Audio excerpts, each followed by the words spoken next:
So, the seraphim are sanctifiers of the throne of God, and they fly around the throne of God praising the glory, holiness of God.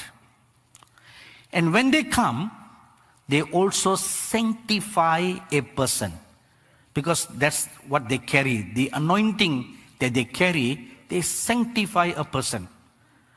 By the way, angels also are anointed, like we are anointed.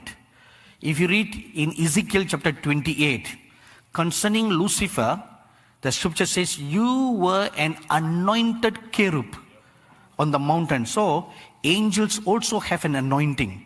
According to their function, according to their works, they have individual anointings.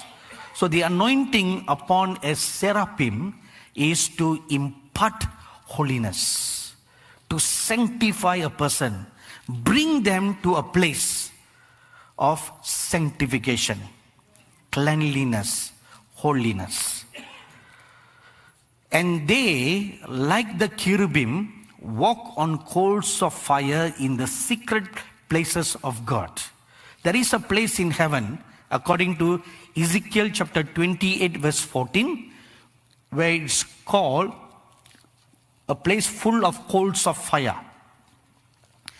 And for some secret reason, which is not explicitly mentioned in the Bible, cherubim, like Lucifer before he fell, they walk on the coals of fire. Why they walk on that, I do not know yet, but I'm praying to find that out. When they find that out, when I come a few years later next time, I will share with you. If you have the faith to believe. I'm sure by then you'll be full of faith to believe. Now the seraph, from now onwards, I'm going to share with you verbatim what they spoke to me. So every word that I'm going to read to you now is what I transcribed very quickly when they spoke to me. Now the seraph spoke to me. We dwell in the holy presence of God. And that is the reason why we appear as burning fire. Once, in Exodus chapter 34, you read that when the prophet Moses came down from the mount of God, his face shone with light, right? So, I was always curious to know how did that happen. So once I had the privilege in the heavenly realm to meet with the Saint Moses, and I asked him this question. I said, sir, how is it that your face glowed with light when you were talking with God? He said, when I saw God, he appeared as a consuming ball of light and fire. And I was in his presence for 40 days and 40 nights. That is earth time, which means it's a continuous stretch, non-stop, day and night. No sleep, no rest, no breaks. Continuous stretch. See, when you are in the presence of God or in the heavenly realm, time does not exist. It doesn't exist. On earth time, it was 40 days and 40 nights, but in heaven, it will be just minutes. Minutes. The next thing the seraph said is, we are coming to cleanse the churches. That is their chief work. Isaiah chapter 4 verse 4. When the Lord shall have washed away the filth of the daughters of Zion, and shall have purged the blood of Jerusalem from the midst thereof, by the spirit of judgment and by the spirit of burning. That's the word seraph there. This is their work. Cleansing, washing, purging, refining, purifying. When they come, they will cleanse the churches. When we come and stand, we will command holiness in the church. That's their work. Those who respond in repentance will be cleansed and sanctified.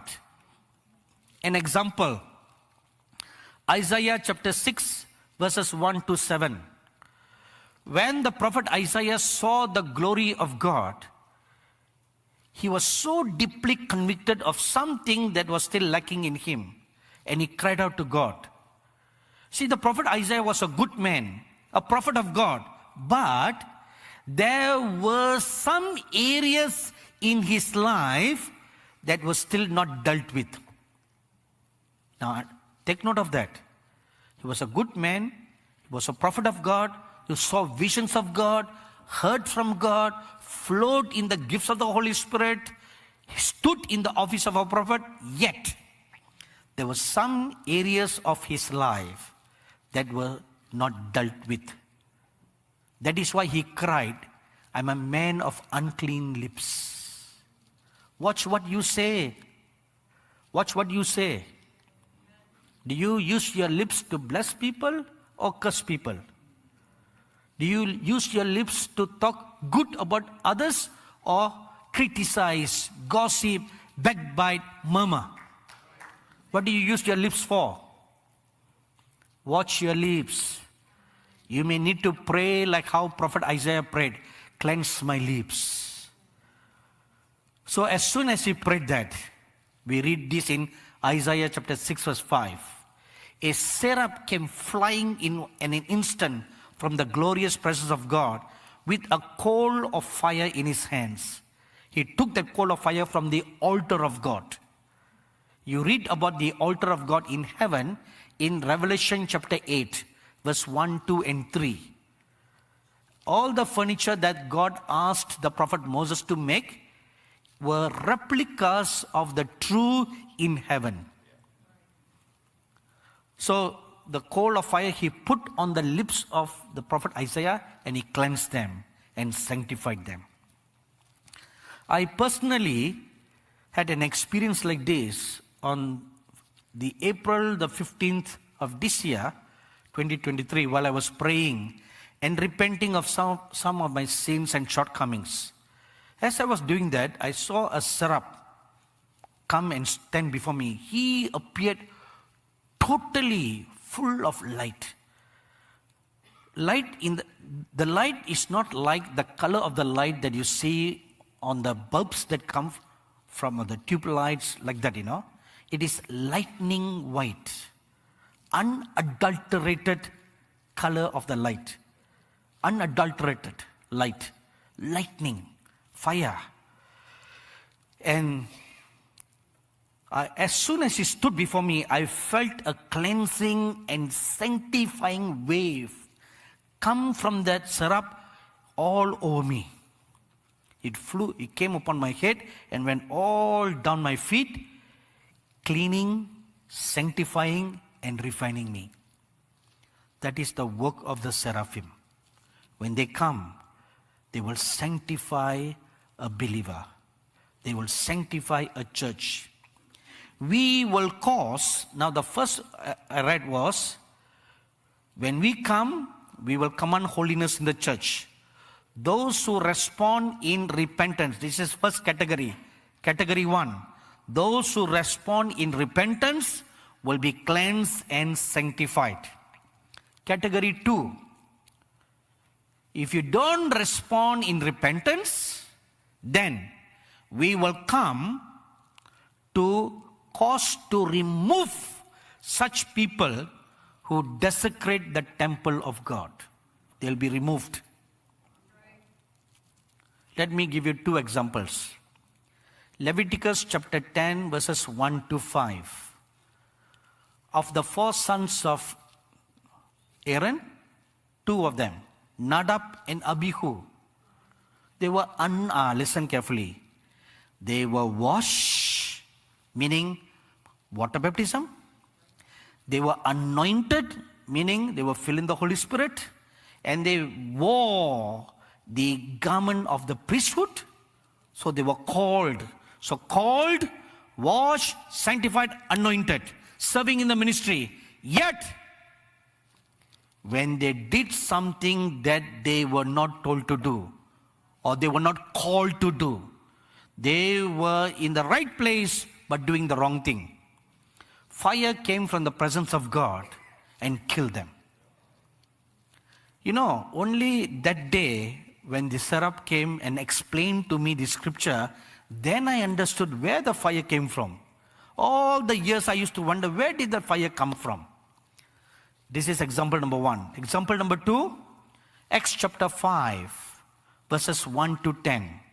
A couple called Ananias and Sapphira, they lied in the presence of the Holy Spirit.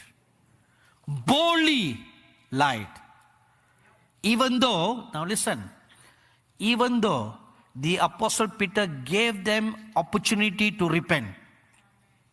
He asked them, are you really sure?